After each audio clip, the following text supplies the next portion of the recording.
Shalom, brothers and sisters. I've got something special to share with you. A little bit of deeper enlightenment on things that we might not know when we read scriptures and we don't always understand. So one of the things is Jesus in the Bible using spit to heal. I mean, he's God.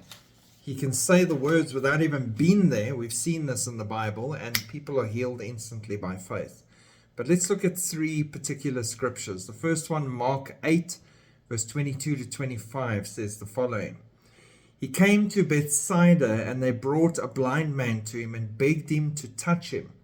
So he took the blind man by the hand and led him out of the town. And when he had spit on his eyes and put his hands on him, he asked him if he saw anything. And he looked up and said, I see men like trees walking. Then he put his hands on his eyes again and made him look up, and he was restored and saw everyone clearly. So spit, part of the process. Then we go to Mark 7, verse 31 to 35. It says, Again departing from the region of Tyre and Sidon, he came through the midst of the region of Decapolis to the Sea of Galilee. Then they brought to him one who was deaf and had an impediment in his speech, and they begged him to put his hand on him. And he took him aside from the multitude and put his fingers in his ears, and he spat and touched his tongue.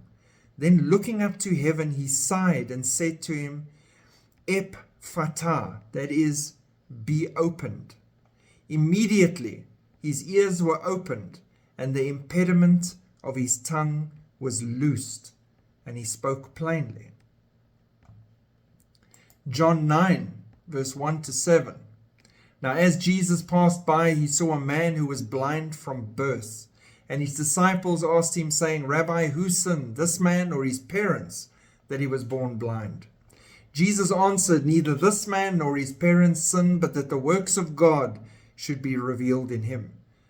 I must work the works of him who sent me while it is day. The night is coming when no one can work. As long as I am in the world, I am the light of the world.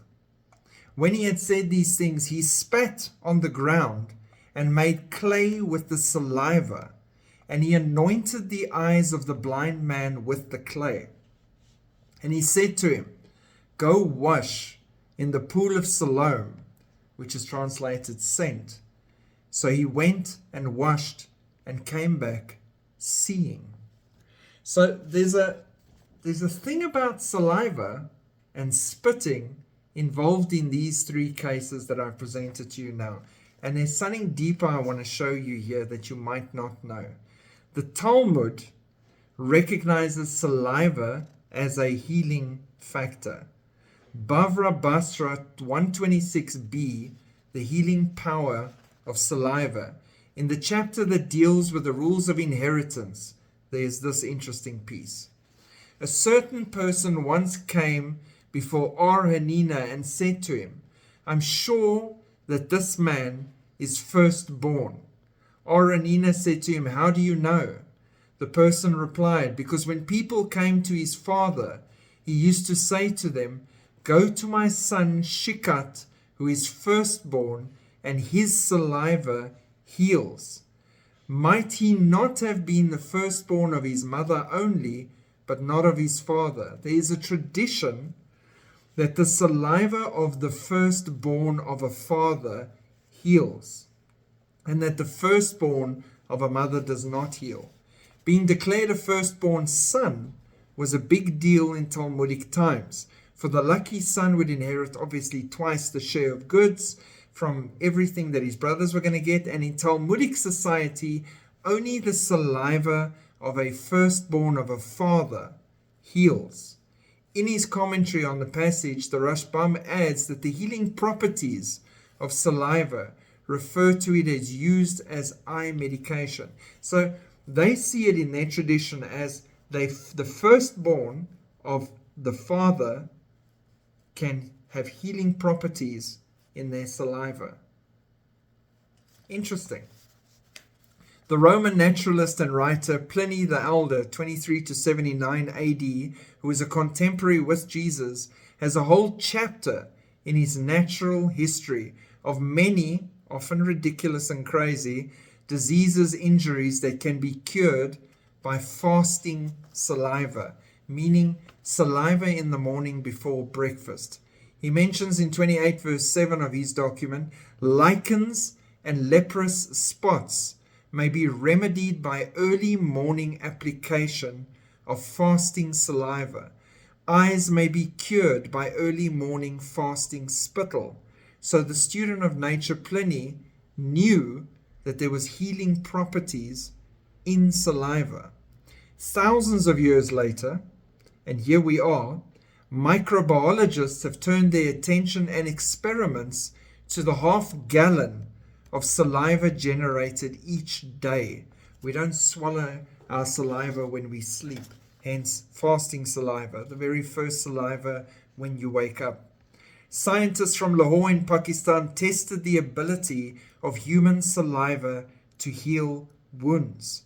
They collected saliva from 24 willing human spitters and applied the saliva to 2 centimeter by 2 centimeter wounds on the backs of 30 fully grown adult male rabbits. 3 rabbits were controls and received no treatment. Another 3 had standard antibiotic ointment applied to the wounds, and the remaining lucky 24 had the saliva applied every 2 hours for 2 weeks. The Pakistani scientists noted the healing speed on the wounds on which saliva was applied was higher than the wounds on which healing medication was applied. Isn't that interesting? They concluded healthy human saliva possesses significant antimicrobial as well as wound healing properties. The innate ability of human saliva, mainly attributed to histatin protein, suggests salivary proteins can be used for medicinal purposes. They have found histatins in our spit. Histatins are a group of histidine-rich cationic peptides which are antibacterial and antifungal and are found only in humans and primates. Cuts in the mouth heal much more quickly in the oral cavities than skin lesions or similar wounds, healing in 7 days. They also found, this is where it gets exciting, neutrophils with their abundance of white blood cells, which are the microcells that protect our body against infectious diseases and foreign invaders. And they found laminin in our saliva. Laminin, if you don't know what that is, a glycoprotein component of connective tissue basement membrane that promotes cell adhesion. It's also in the form of a cross, and that's inside of us. All of that inside the spit. Interesting. Jesus, God, knows everything and understands everything. He made everything. Everything persists in him. So he spits and heals, and there are healing properties in these things that he understood better than anybody else. Isn't that amazing? There's so much more when we dig deep, and I think when we sit down with the Lord God Most High very shortly, one of these days, the things he's going to reveal to us and tell us that we didn't even realize or know would cook our normal human brains. Hence we have glorified bodies that can handle the upload. And I, for one, can't wait to learn even more amazing things that he has to show us. I hope that blessed you. It certainly blessed me when I dug deeper into the spitting situation and the firstborn, our God Most High, and the power that he demonstrated in these situations. Shalom.